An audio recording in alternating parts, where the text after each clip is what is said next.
All right, hi everyone. We're going to talk about quantum numbers now. This is one of those things that, maybe if I were emperor of chemistry, I would throw it out of the books. But it's something that we need to know the basics of.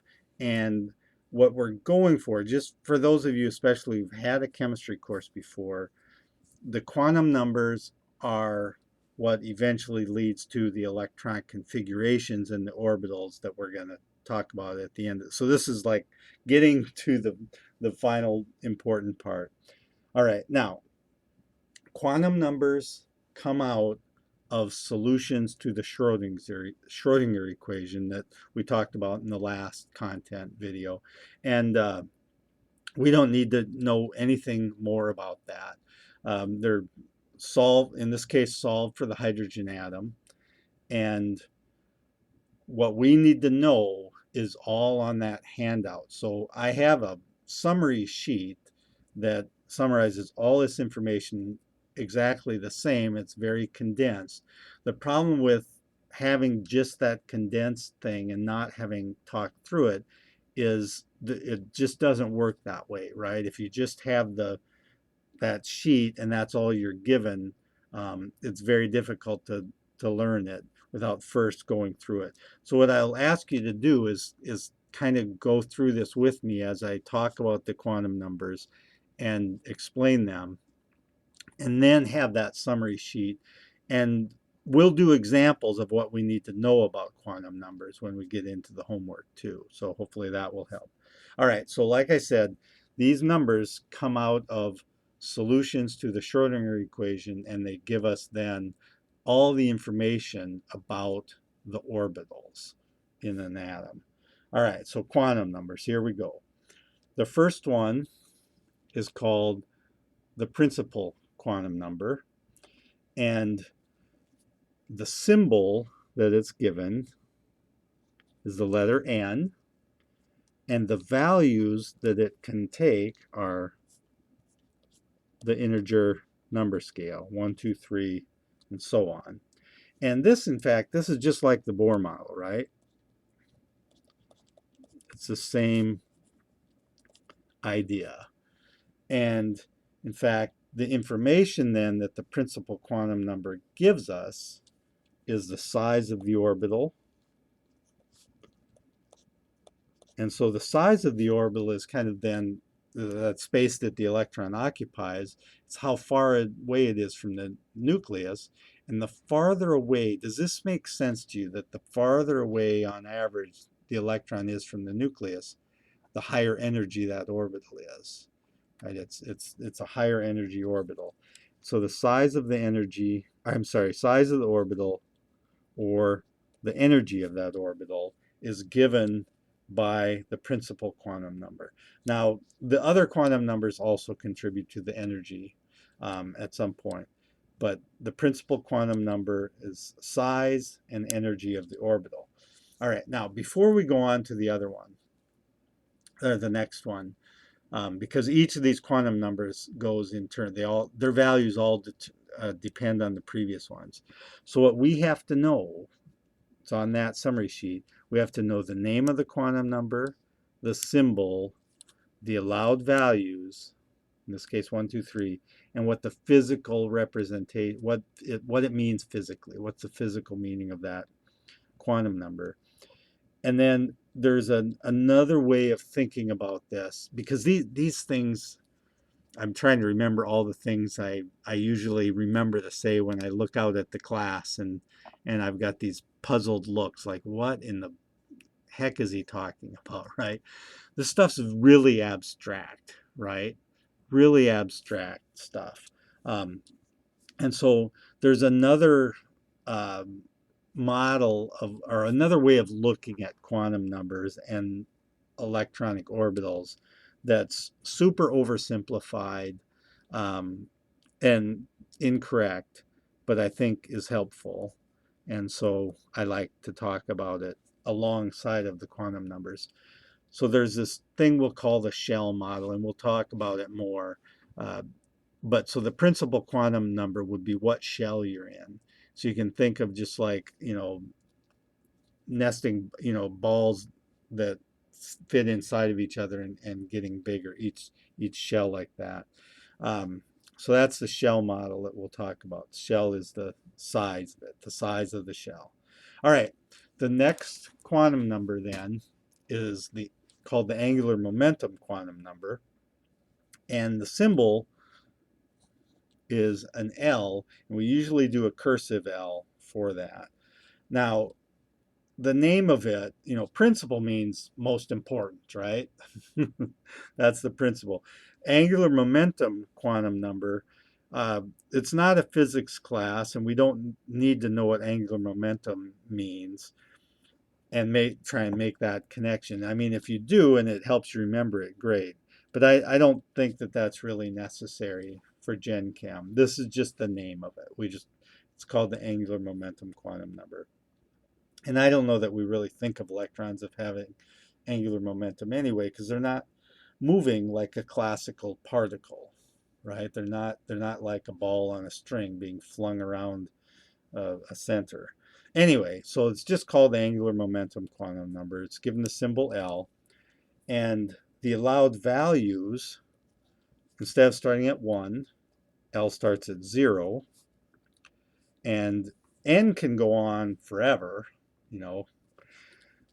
L goes up by integers to the principal quantum number minus 1, okay? And the physical significance of the angular momentum quantum number is that it gives us the shape of the orbital. Okay. The shell model, we would call this then the subshell. It's in that same shell, but there's rooms in that. You could do the hotel model, like this is the floor and these are the rooms as well. Okay, now let's do, oh, I forgot. I almost forgot the important part of this too. They make it tough on us, right? Because we're using quantum numbers with letters for the symbols, right? The principal quantum numbers, N has numbers, L has numbers. And then for the angular momentum quantum number L, they not only have numbers, but there are letters associated with the numbers. How nice is that, huh? Anyway, I apologize on behalf of chemistry and physics. So when L is equal to 0, that's called an S. When L is equal to 1, that's called a p orbital. When L is equal to 2, that's called a d. And L is equal to 3, that's called an F. And this is about as far as we would ever have to go, although they sometimes ask you questions farther up. So if L equals 4, it just goes G. And then from here, it just follows the alphabet. So I'll just put etc. there. So it just goes F, G, H. Now, the important ones, of course, are the ones that are occupied there, use a lot, S, P, D, F.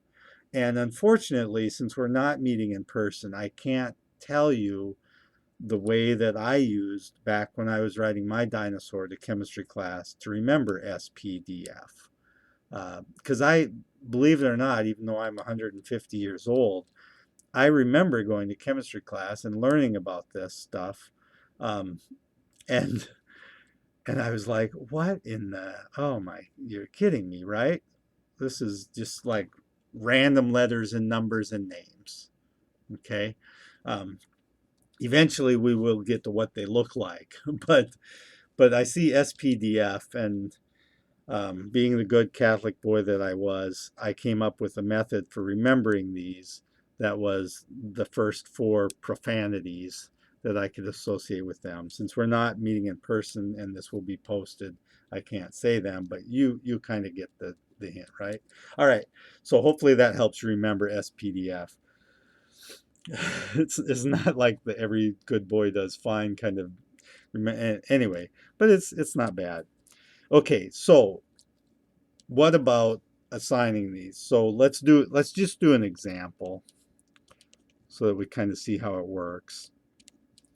So for example, if we're in the 3rd shell n equals 3, principal quantum number 3, L can have values from 0 up to 3 minus 1. So L can be 0, 1, and 2, because 2 is n minus 1.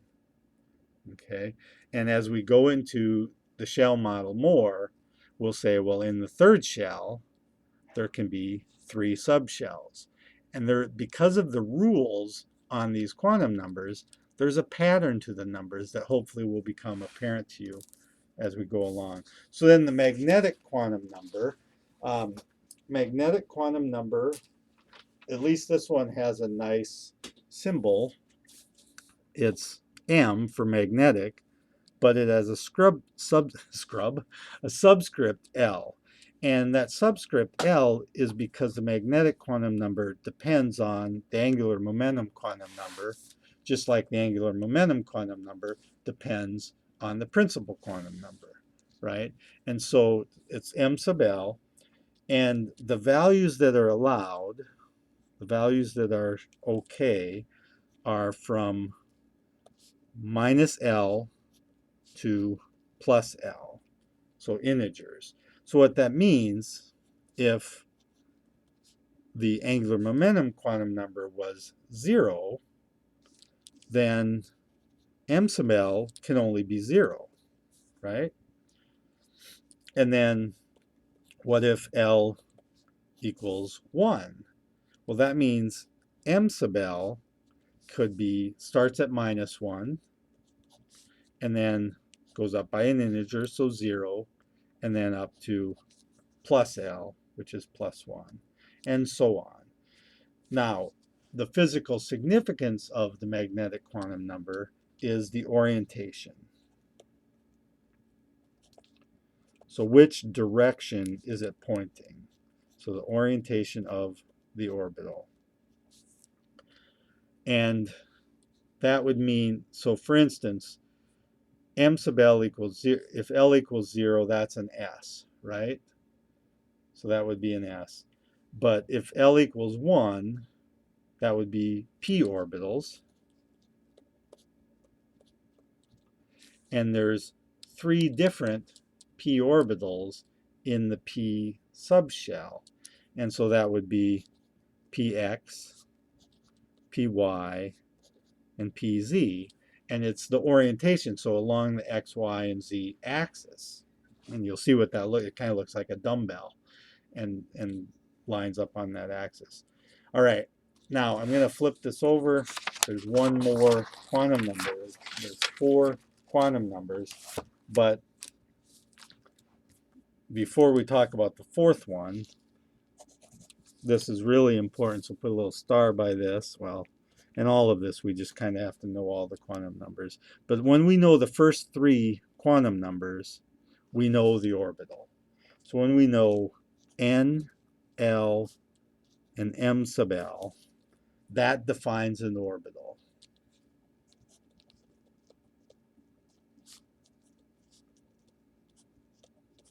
So an orbital is a spot for electrons to occupy. Okay, so the first 3 quantum numbers together define everything about an orbital. All right, so that brings us to the 4th quantum number, which is called the electron spin quantum number. And it has the symbol M sub S for spin. And here's the deal. Electrons can have a spin up or a spin down, but their spin is a half. So plus 1/2 would be spin up, and we represent it with a little one-sided arrow. I talked about that before when we were doing the transitions. And then spin down would be a minus 1/2. This has to do with whether they're bosons or fermions in terms of what subatomic particles they are, and don't worry about that, right? Anyway, so spin down would be represented that way. And so an electron can be spin up or spin down, plus a half, minus a half. Then this quantum number has an important part to it, and that is that it's the last identifier of an electron in an atom. So no two electrons can have the same set of 4 quantum numbers.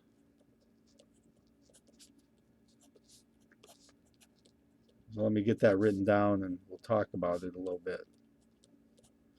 That means electrons are indistinguishable from one another, but in the atom and in their behavior and where they're at in the orbitals, they have a unique set of 4 quantum numbers, and that means that each orbital can only have 2 electrons.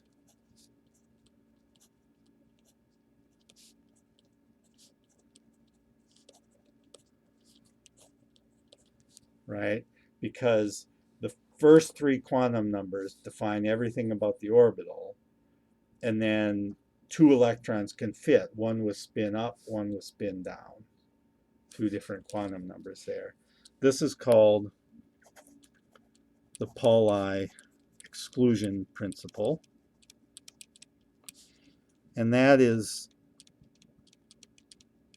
probably one of the only things where I asked you to know, I will ask you to know the name of it. So the Pauli, because it's this statement of what it is. The Pauli exclusion principle is that we can only fit 2 electrons in an orbital because every electron has to have a unique set of 4 quantum numbers. So for instance, and we'll do these when we do electron configurations and orbital filling diagrams, the 1s orbital would have 2 electrons in it, one spin up and one spin down. And I think that that's all that I'm going to say about quantum numbers, and then we'll come back together and do some more wrap up the chapter stuff in terms of the transitions, and then we'll do electron configurations. All right, thanks everyone.